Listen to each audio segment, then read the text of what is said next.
Mark Kerr était un monstre. C'est par ces mots que Joe Rogan définit le combattant le plus spectaculaire au monde, mais aussi celui qui aura la plus triste histoire. Avant de marquer le monde du MMA à tout jamais, Mark Kerr était un talentueux lutteur aux États-Unis, devenant champion NCAA en 1992. Mais Mark veut vivre du sport, mais il n'y a que très peu d'opportunités financières. Alors il décide de se tourner vers le MMA, une discipline qu'il pense exceller grâce à son background de lutteur. Et il n'aura pas tout à fait tort.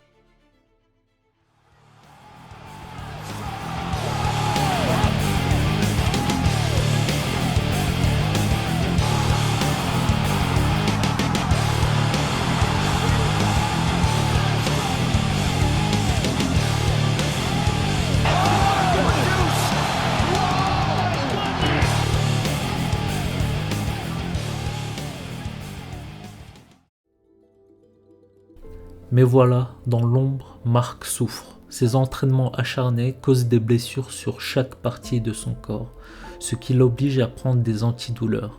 Puis peu à peu, il commence à en devenir dépendant. Il devient ensuite accro à la cocaïne, et ce sera pour lui le début de son cauchemar réveillé. Jusqu'alors, il était invaincu, mais épuisé physiquement et mentalement avec ce qu'il prend, la défaite ne tarde pas à venir. Il perd donc contre Kazuki Fujita, qui le malmène du début jusqu'à la fin. Ça ne restera pas sa seule défaite. Quelques mois plus tard, il perd une nouvelle fois. Sa situation ne s'améliore pas car il commence à boire et à se battre parfois complètement saoul. Mais il est obligé de continuer car il est dans une situation financière difficile.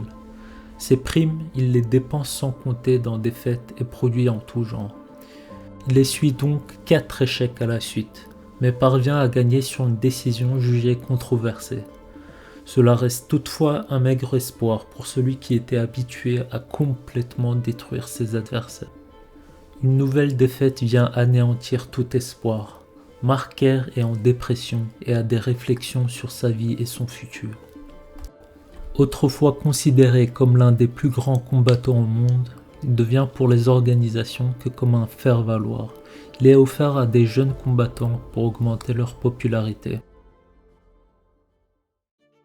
Mark décide en 2010 d'arrêter et commence un long processus de guérison.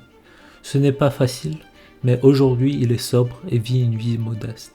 Il n'a pas complètement quitté le monde des sports de combat puisqu'il est coach et organise parfois des séminaires. Ce que l'on peut retenir, c'est que Mark Kerr avait tout pour réussir.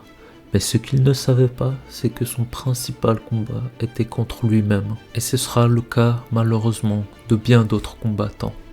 You weren't always in pain. No, When did no. the pain really start needing to be medicated? You know, when I think the two components that came together are the expectation, right? That I'm supposed to perform at this level regardless. And then the training to perform at that level. And when those two came together, it just created a storm where I'm like, I don't have time. What's a shortcut? Well, I can mask the pain. I can take some, it's gonna mask it, allow me to get in the gym, allow me to train, allow me to maintain this expectation that I have of myself and then the Japanese have of me to compete at this level. Like I didn't have to walk around with a sword and shield because I knew what I was, right? So this tough guy mentality, when I get in it, it's like I'm just gonna push ahead. I'm gonna do that, and it's kind of stupid.